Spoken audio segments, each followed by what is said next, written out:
they're so corrupt. And we have to stop being okay with this kind of corruption. We have to stop being okay, because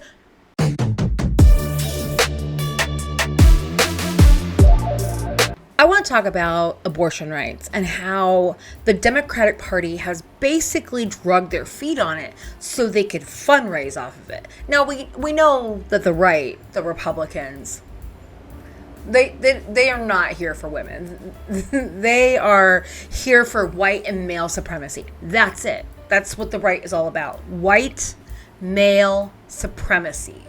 They want women out of the workforce. They want women out of government, out of all kinds of things, which is disgusting, right? Because we deserve to be there just as much as any man deserves to be there. And I'm not talking about white women. I'm talking about women in general. It doesn't escape me that white men on either side, and even Obama, who isn't a white man, I mean, he is half white, half black, but come on. Some people argue that the federal ban on abortion was just an isolated effort aimed at one medical procedure, that it's not part of a concerted effort to steadily roll back the hard-won rights of American women. That presumption is also wrong. Within hours of the decision, an Alabama lawmaker introduced a measure to ban all abortions. With one more vacancy on the court, we could be looking at a majority hostile to a woman's fundamental right to choose for the first time since Roe versus Wade, and that is what is at stake in this election.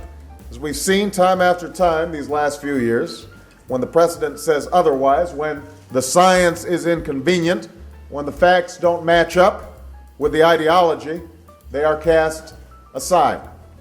Well, it's time for us to change that. It is time for a different attitude in the White House. It is time for a different attitude in the Supreme Court. It is time to turn the page and write a new chapter.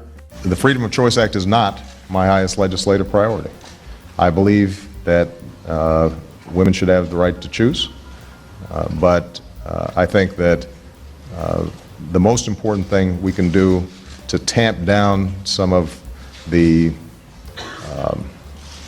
anger surrounding this issue is to focus on those areas that we can agree on. Well, I didn't worry about it because I wasn't paying attention. And that's my biggest mistake. So, and I bet there's a lot of people out there that's just like me, that you just weren't paying attention. You just kind of assumed we had these rights and we were always going to have these rights. Precedent has been set, but our Supreme Court has gone against that. And, back in 2022. But here we go on a Vox. This is from June 27, 2022, right after Roe versus Wade got overturned by the Supreme Court. And it reads, Biden's chance to go bolder on abortion rights. This is not the time for speeches and hoping people will vote in November. Okay, so this is written by Li Zhu. I just kind of want to go over this article and then kind of give an example of when Democrats go against what they say that they hold near and dear to them, like Nancy Pelosi. So we'll get to that. It says this past weekend, more than 30 Democratic senators had a message for Joe Biden. They want him to do more to protect abortion rights, and they want him to do it now. There is no time to waste, they said in a letter, which was led by Senator Patty Murray, Democrat of Washington, my state, and sent one day after the Supreme Court announced its decision to officially roll back Roe versus Wade. You have the power to fight back and lead a national response to this devastating decision, which I agree. But it also has occurred to me that honestly, we need to enshrine these rights on a state level, because having it a sweeping federal level, we just seen how it could be taken away so very easily. And women in red states have been paying the price for that. Trying to go for it on a federal level wouldn't work out because our Supreme Court is overrun by people who do not believe abortion should be a right of women, that we don't deserve body autonomy or medical autonomy, which It's something that I've had to rethink over the last few years, especially since the pandemic, and I'll get into that more in a minute. This letter is the latest indication of growing pressure on the White House to take additional executive actions in response to the fall of Roe. While Biden is not able to reinstate the protections offered by Roe without Congress, lawmakers and activists have clamored for the president to take other steps, such as finding ways for the federal government to defend abortion access in every state. Many of these proposals would likely be challenged in court, but proponents emphasize that they like to see the administration give them a try before foregoing them completely. And I agree. I would rather the president try and say, okay, we're trying this, and we're going to see what happens. Yeah, will it get challenged in court? Probably, but I would rather someone try than not try at all. You know what I'm saying?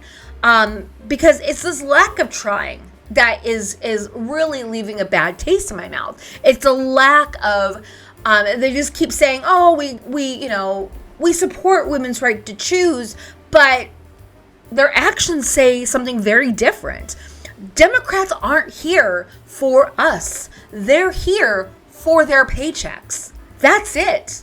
Joe Biden does not care about the average American citizen. He doesn't. He doesn't care about, and yeah, he will say he cares about all of us, but I don't think that's very true.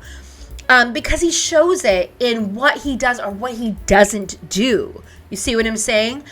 I mean, yeah, did he forgive some student loans to some people? Absolutely. Do I think that was the right thing to do? Absolutely. Should he have gone a lot further? Absolutely. But the thing is, he wasn't going to do any of it. He wasn't going to forgive student loans, even though he said he was going to when he ran for office. He also said he wouldn't run again. And here he is at 81 trying to run for office again. And boy, cannot do it. He is losing it. He is losing it. He is too old for this office. And I'm not being ageist. 81 is too old. I think the cutoff should really be 75. I think once you reach the age of 75, and maybe even earlier, once you reach the age of 75, you should not be able to go to vie for office anymore. That's it. 75 should be the cutoff. That's it. And, before Roe was even determined in 1973, there were 4 states that were doing abortions. Now, they were only doing interstate abortions. They were not doing, you couldn't come over from Montana to Washington. But it was Washington, New York, Alaska, and Hawaii. But there was 4 states that were allowing abortion. There's a federal ban on abortion. Doesn't mean every state is going to have a ban on abortion. You get what I'm saying? So if you're in a state that has an abortion ban, try to organize people to override that in your constitution. Start voting people out. I know it won't help anyone right this second. I'm just tired of the Biden administration or just Democrats in general. Just be like, we're here for you, women. We're here to fight for your rights. Really? What advocates and many Democrats want from the Biden administration? The main thing that advocates and many Democrats want from Biden is to take more aggressive actions, even if they are expected to face legal challenges. Yes, I'm one of those people. I'd rather you try than not try at all. Because if you don't try at all, that just tells me you don't care. That's what that tells me. If you try and you fail, that's respectable. These actions, coupled with inclusive rhetoric about abortions, could send a powerful message about the Biden administration's solidarity with those affected by the bans.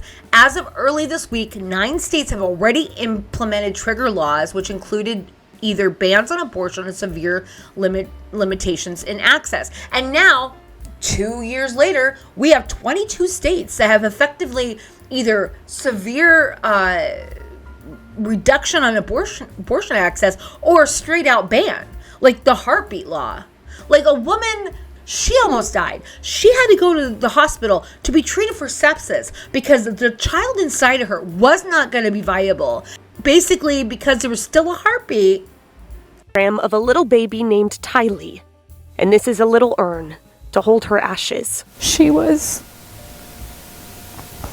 a dream come true for us. Kristen and Stephen Anaya badly wanted a baby, went through 2 long rounds of IVF, documented their journey, their joy, when she finally got pregnant.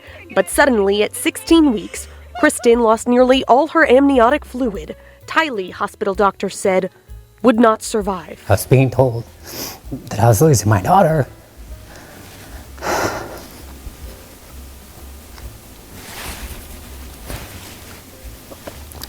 And then the fear of losing my wife too. Doctors told Kristen they needed to deliver Tylee to keep her alive. But Tylee still technically had a heartbeat, and under Texas's strict abortion laws, she said doctors told her they had to wait. I'm assuming if they had to stand up in court someday, the numbers weren't bad enough to prove that my life was in danger. Kristen said doctors had to get approval from ethics and termination committees at the hospital. It wasn't until she developed sepsis that they could induce her. It made me angry, because it's like, how are you not able to help and then to be thrown in this category of abortion? It's like, that's not anything close to what we wanted. Kristen is now among 22 plaintiffs suing the state. We're not trying to overturn the law. They're trying to make it clearer. Their suit asks the courts to clarify the medical exemption under the state's abortion ban, so doctors can act sooner without fear of prosecution. If we don't, people are just going to keep assuming that the medical exceptions that are written into the law work. Kristen believes her painful story is perfect proof and one of many. They just don't. That's ridiculous. Now, let's look at Nancy Pelosi real quick. So, Nancy Pelosi, and this is back also in 2022, the Texas elections, Nancy Pelosi affirmed support for United States Representative Henry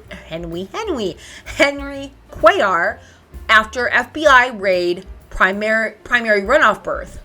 So, I don't remember what the raid was, but that's not important.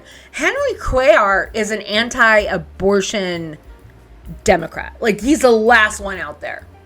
He does not think women should get abortions. But here's the thing. Who was running against him? Jessica Cisneros, who is a woman, who is progressive, and wants women to have their rights to abortion. She wants women to have rights and all kinds of things. So Nancy Pelosi put her money, her weight behind the candidate that was against abortion because he was the incumbent. And then she did it again. So the first time she went out to stump for him, and then the second time she did not. So on August of 2023 in Politico, Democrats' last anti-abortion lawmaker gets leadership endorsements. After getting exiled by most of his party in 2022, Henry Cuellar, Democrats' last anti-abortion incumbent, has left to fend for himself against a progressive primary challenger, the biggest scare of his career, which I hope he loses.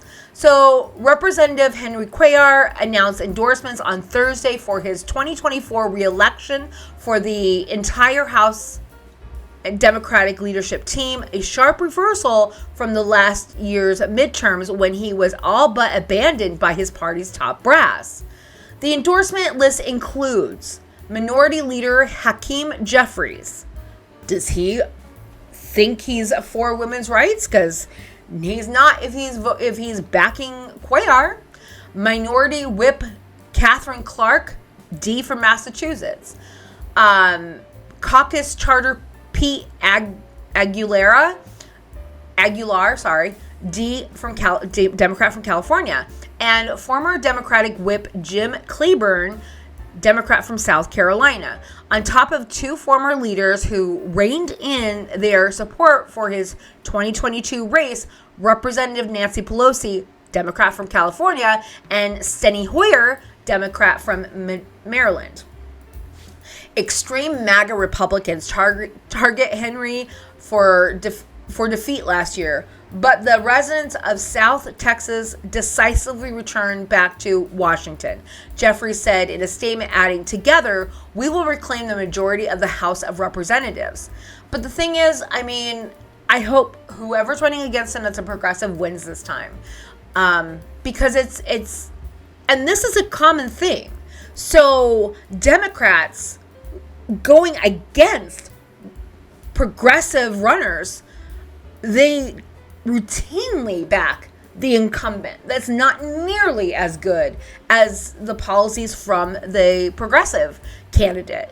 And it's really kind of disgusting when you realize, oh my God, the Democratic Party is literally just using abortion and also using the black vote and the women vote against us. You know, it's just literally to raise votes, to raise money on, and that's all they're doing. This has happened more than a few times where Nancy Pelosi or other people in the Democratic establishment, the corporate Democrats, the people who are routinely funded by big pharma, insurance companies, that kind of thing, you know. I mean, Nancy Pelosi, insider trading, and never, ever, ever. I mean, her and her husband are better traders than Wall Street. Get real, get real. She is using insider information to enrich herself. Her and her husband. Like, get real. They're so corrupt. And we have to stop being okay with this kind of corruption. We have to stop being okay because they've allowed... The thing is, the Democratic Party has allowed the right to get this crazy. Because had they really wanted to stop it, they could have a long time ago. They could have put things in place that made people happier.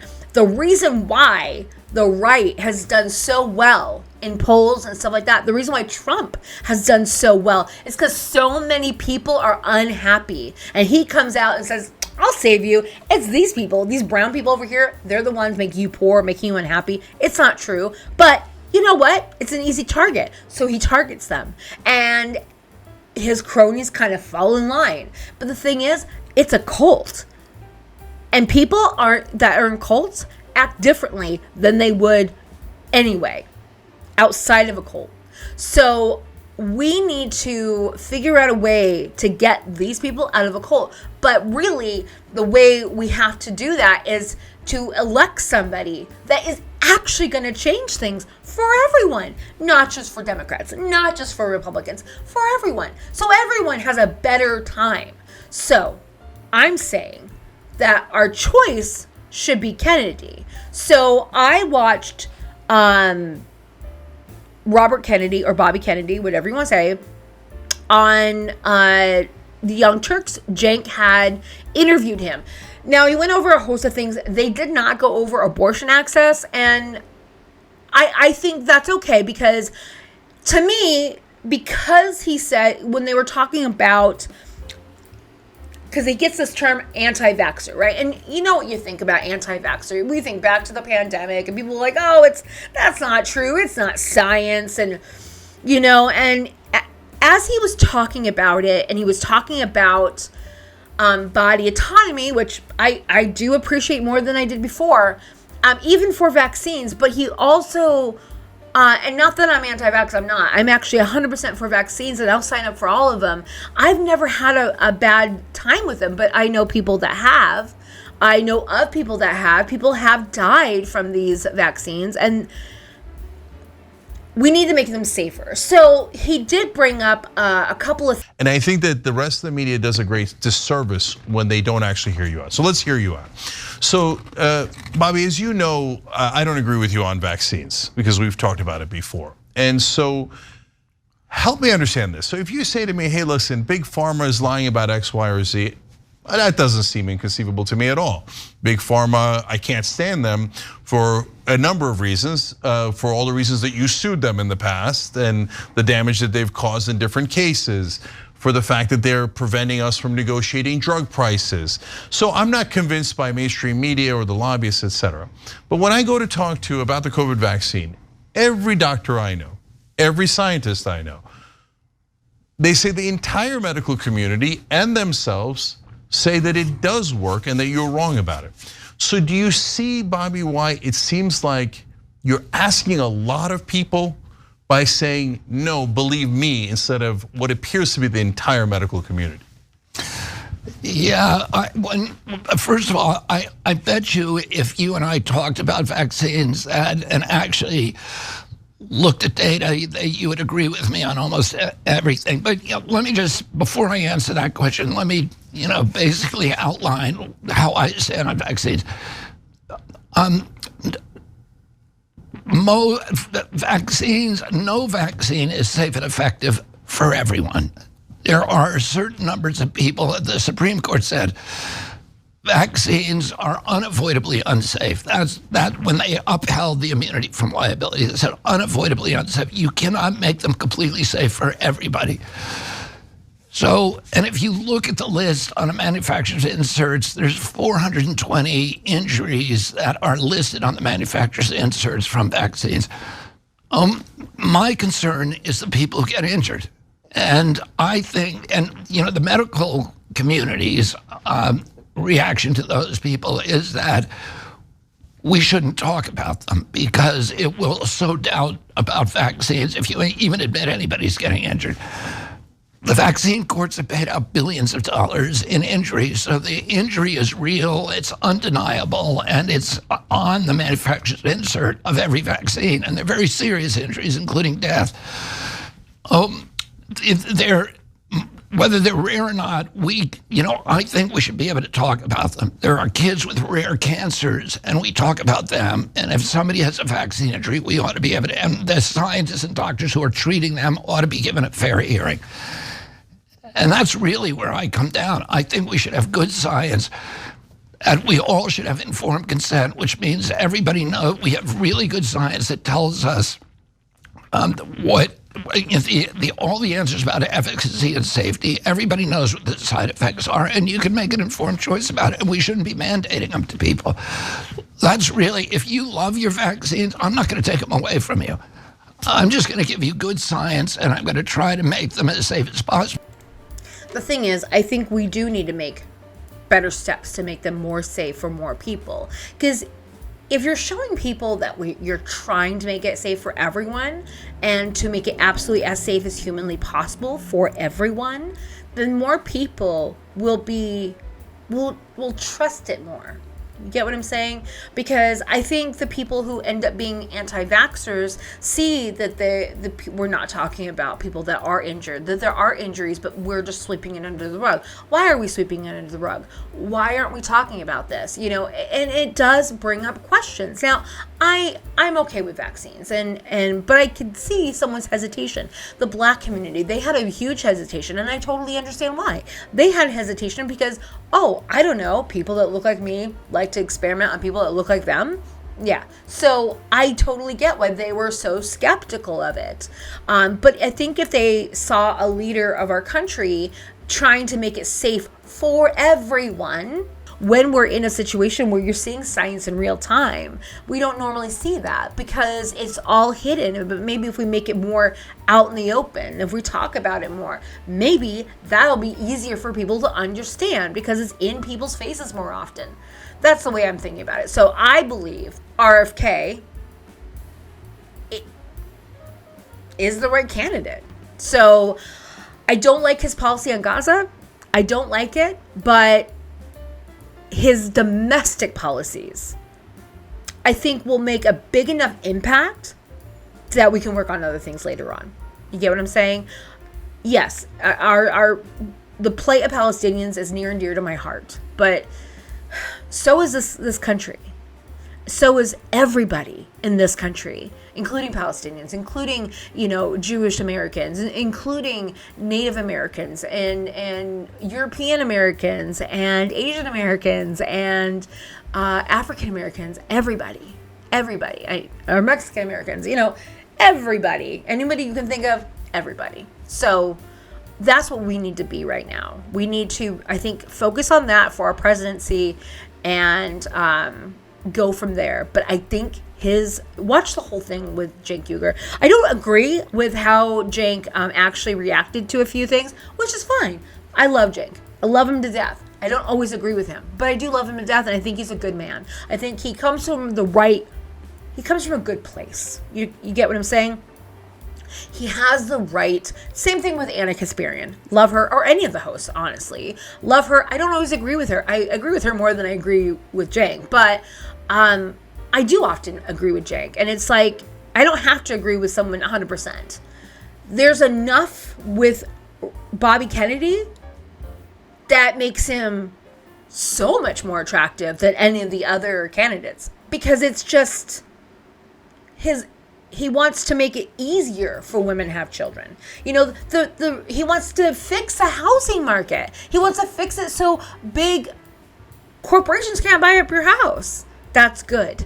So there's a lot more to unpack, and we'll go through more in the future. But I just wanted to kind of touch on medical autonomy, because that's, you know, abortion access and vaccines kind of go hand in hand with medical autonomy. And I actually agree with medical autonomy now. And we'll figure it out. So thank you for watching. Let me know what you think in the comments down below. And have a great day.